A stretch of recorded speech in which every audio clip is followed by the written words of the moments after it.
Successful people learn how to make their mind work for them. I'm David Nagel, and this is the Successful Mind Podcast.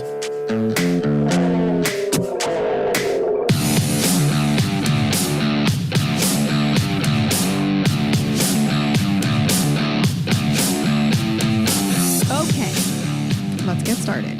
Our goal is to help you identify 4 key ways you're letting success slip by, and then also help give you strategies for what to do about it. Talk about a powerful way to increase your income and propel yourself forward. Okay, David, we have a ton to cover. So again, we've promised to help people see 4 things that could be killing their consistent cash flow.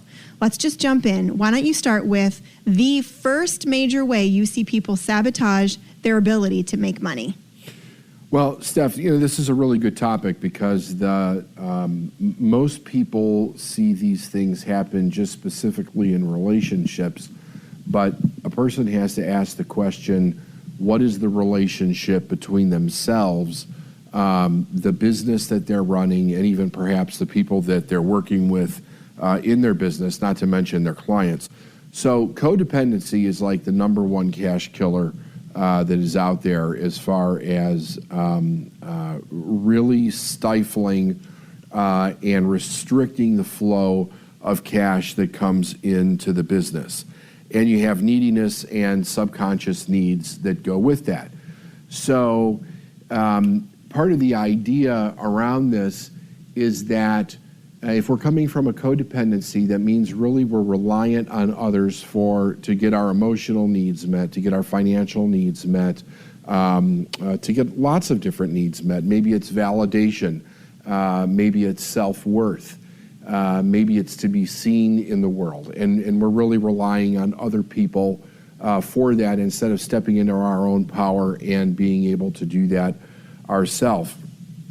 If we're coming from a needy place, we have a tendency to create dramas, problems, complications, and confusions, which also then create like a static in the business that doesn't allow the money to come in and flow in. Now, I want to preference everything else that I'm going to teach all the way through the secret at the end with this statement, that a lot of what we're doing with ourselves as we develop ourselves to become really good, if not a master at bringing money into our life, is really transmuted and communicated through the universe through the medium of energy.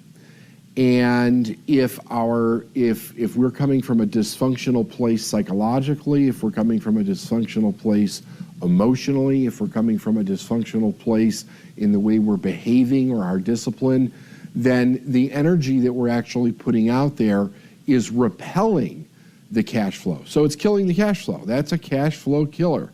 It totally repels that cash flow. So if you have these issues and you try to learn a skill set or a marketing technique or a sales technique or whatever it is that you're trying to learn, it's not going to work for you. It absolutely will not work for you if this does not change first. So it also has to change with, what should I say, because they go hand in hand, right? The whole idea of your mindset, the expectancy that we have as far as money coming in, and then the counter belief that we would have about why it can't, and trying to get an emotional need met, they actually go hand in hand and will stop something from coming into your life. So what I'm gonna do is I'm gonna go through several different ideas here and take a sheet of paper and just write a Y or an N next to the things that I say that you relate to. And if you write a Y, do not beat yourself up. Y is for yes, N is for no. So let's begin. So number 1, you think and feel responsible for other people or other people's feelings or their thoughts, their actions, their choices, their wants, their needs, well-being, lack of well-being, their ultimate destiny. If that's a yes for you, put a Y. If that's a no for you, put a no. David, can you give an example of how that would show up in someone's life? Like how they would know if they feel responsible for other people? Yeah, they feel like they have to fix them. They see somebody else in pain. They see somebody else not stepping into their full potential or their power, and they feel sorry for them, or they feel self-pity. They think that, even perhaps like sometimes in marriages, we feel responsible for our partner instead of both of us growing at the same time. We do it with clients. Like I'm in the coaching industry, I see other coaches do this all the time where if the client's not getting the result, they go above and beyond to help the client get the result when really they're taking away the power from that client, and that person's not stepping into the possibility and the power of what they have the ability to do. It's damn difficult to sit sometimes and watch someone struggle through accepting the idea of their own power so that they can manifest and create the cash that they want in their life.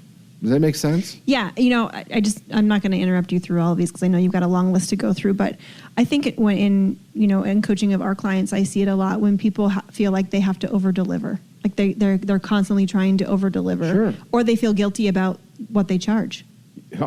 Yeah, definitely. Well, I mean that's a self-worth issue, right? Yeah, I mean that's a cash flow killer. Self-worth. If you have low self-esteem, you have low self-worth. You don't think you're worth it.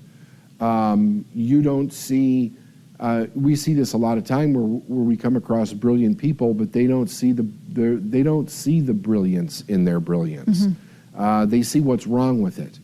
All they see is the flaws. So they overcompensate for whatever is not healed inside of themselves. So that's a really good point. Okay, thank you. Carry on. Yeah, okay. Number 2, you feel anxiety, pity, and guilt when other people have a problem. One of the things that we call this is that emotionally, we're interjecting ourselves into that person's story. Instead of standing outside of that story and being a champion for their success, we literally become part of the problem. When we do that, it's a cash flow killer. Yeah. Because then the other person, everybody needs to know this. Stories, self-destructive or dysfunctional stories that people carry are also designed to manipulate others so that people don't have to change. If you enter that person's story, if you enter that person's reality because you're coming from a place of pity, guilt, shame, whatever it might be, then you're being manipulated by that person's story and it's killing your cash flow, and you're not able to actually help that other person because they're really guiding the way you think. You're not helping them change the way that they think. Number 3, you feel compelled, almost forced, to help a person solve a problem. This is, we live in a society where I did a whole podcast on decidophobia, and people have a really difficult time making decisions. And they have a difficult time making decisions because nobody's ever taught them how to make a decision. And they're scared to death that they're going to make a mistake and it will verify any lack of self-worth that they have inside of them. So when a person is going through a problem, we think that we need to fix them or solve that problem for them. And that doesn't teach them anything. All that does is teach them that if I stay in my problem long enough, somebody's going to come rescue me. Cash flow killer, huge, big time. Number 4, you offer unwanted advice, give all different kinds of suggestions. I pretty much follow this rule that I don't give advice unless it's an emergency or somebody asks me for advice. And I'm in the business of giving people advice, right? But a lot of people do this because they're coming from their own feeling of inadequacy, and it helps them feel important to do this. But it's not helping a person grow. It's not helping a person get to the point where they have the courage and the fortitude to ask for help, which is a really big thing that people need to learn how to do. So if you're constantly always giving people advice, you're also probably secretly, other people not wanting your advice because it's too much. So ends up with cash flow killer. Number 5, you try to fix a person's feelings. It's okay to be compassionate. It's okay to be empathetic with another individual. It's okay to validate, but the fixing part belongs to every individual person. It's how we grow. It's how we mature. It's how we learn to self-soothe. It's how we get rid of the codependence that we talked about. And if you're constantly out there trying to fix a person's feelings, you're not focused on where you're growing. Cash flow killer. Number 6, you will also feel angry when your help isn't effective. So a person that doesn't feel, or the person that does feel angry when their help isn't effective, has to realize that the help that they're offering has more to do with them than it has to do with the person that they're trying to help. And they actually feel offended or take it personally if another person doesn't use it, if it's not effective for the other person. And if you take it personally, you start self-judging, you start self-shaming, you start self-guilting, and it does not build you up to the place where you're going to be in the flow of abundance. You're going to be in the place where you're killing your cash flow. Number 7, you try to please other people instead of yourself. The number one person in your life that you should love the most is you, and the number one person that you should take care of in your life is you, and the number one person that you should please in your life is you. Why? Because then you can present yourself to other people as a full, whole, and healthy individual. When you're trying to please other people instead of yourself, you're not giving all of yourself to another person. You're also not helping that person learn how to please themselves and stand in their own power, make their own money. Again, cash flow killer. Number 8, you find it easier to feel or express anger about injustices done to others rather than injustices that are done to yourself. So, I mean, this is like a worldwide problem at this point. It's absolutely ridiculous. We're constantly looking for something else that is going to make us significant instead of finding our own significance and dealing with the wounds and the injustices that have been done to us personally and taking responsibility for those and fixing those and healing those. If we're always out there fighting a battle for someone else, we're never fighting a battle for ourselves. Cash flow killer. Number 9, you feel safest when giving, and your giving is usually not healthy giving. Most people give with conditions. Most people give with manipulation. And here's the thing about this. Most people don't even know that they're doing that because they were raised that way. If you were given something, something was expected in return, even if it was not verbalized, even if it was not something that was in a contract. It wasn't really a gift. It was a trade. It was a manipulation. It was buying a friendship or coming from a you owe me, whatever that might be. It's not healthy giving. Healthy giving is that I give from my heart because that's what I feel my spirit is telling me to do. And then once I give, I cut the energetic cord between that, and there's nothing borrowed, nothing owed. It's clean. It's very clean, and you move on to the next thing. Number 10, you feel insecure and guilty when somebody gives something to you. I cannot tell you how many times I've given a gift to somebody, and the first words out of their mouth is, "You didn't have to do that." And the truth is, no, I didn't have to do that. But why is it that so many people say that? And if you think about it, how many people, like for all of you that are listening, how many times have you given somebody a gift and they go, the first thing is, oh, you didn't have to do that. That was so nice, but you really didn't have to do that, right? How about just being grateful for the fact that somebody, actually gave you something and being like, thank you so much. I think we should go through life expecting miracles, expecting gifts, expecting good things to come into our life, and realize that if somebody wants to give you something, you should assume that they're giving it to you not from a place of burden, but from a place of love and wanting to be a blessing in your life.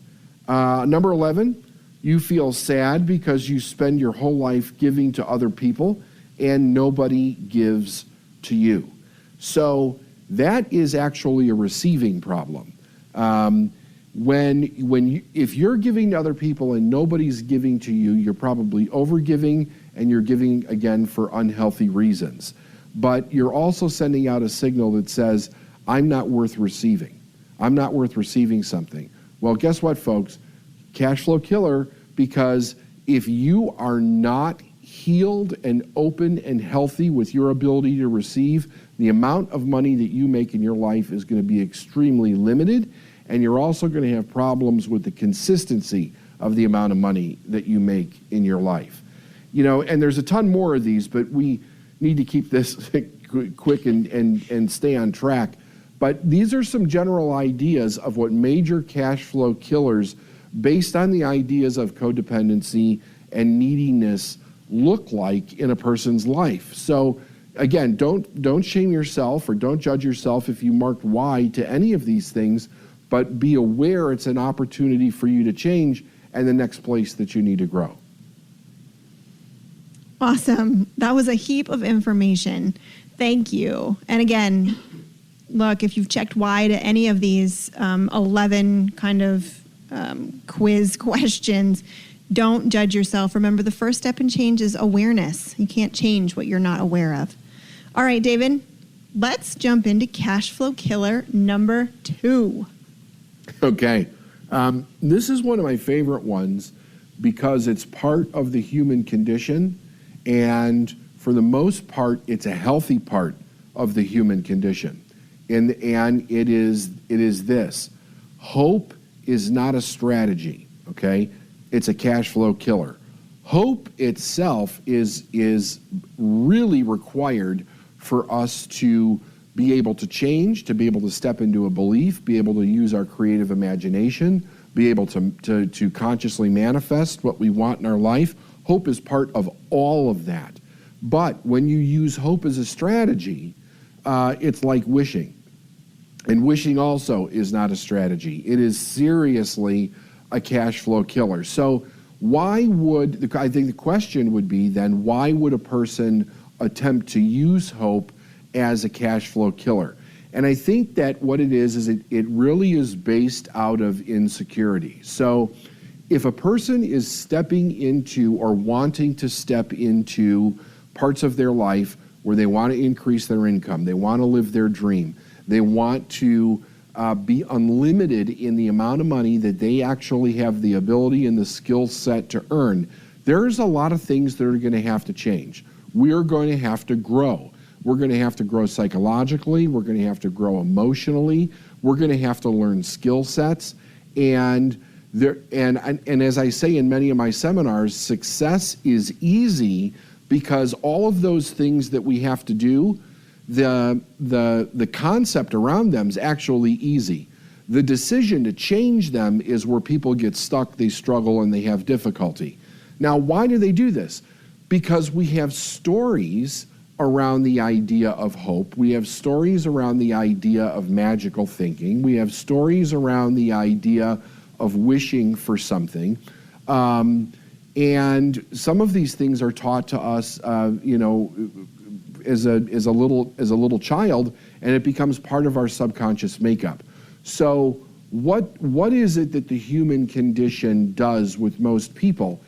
If something is underdeveloped within our own personality, if something is not quite to the maturity that it needs to be, if we have unhealed wounds inside of ourselves. It is easier for us to hope or wish something would change than to actually go in, maybe hire someone or work with someone and do the self-work that is required for us to move from hope to actually learning very specific skill sets on a cause and effect basis. In other words, you understand the law of cause and effect and what the cause is of bringing in the amount of money that you want in your life as an effect. I always tell people, Steph, and you do too, that if you have a money problem, right?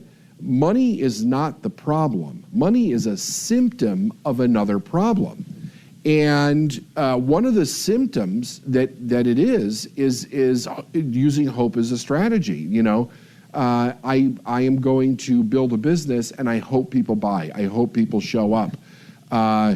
You know, we have very disconnected ideas based on the law of cause and effect as to if we want very specific effects in our life, we have to know what the specific causes are in order to get them. And a lot of people were raised with just being in hope. Hope is like one step in survival strategy, right? It's kind of like, I've got nothing left. I'm just hoping that something changes because I don't know how to be resourceful. I don't have any friends. My spouse left me. It's almost coming from a desperate place when it's used as a dysfunctional type of a strategy. So that's really the idea there, that hope is not a strategy. It absolutely is not. There are very specific strategies that will bring an abundance of money into your life in a very short period of time. And that's one of the things that we're going to teach you about.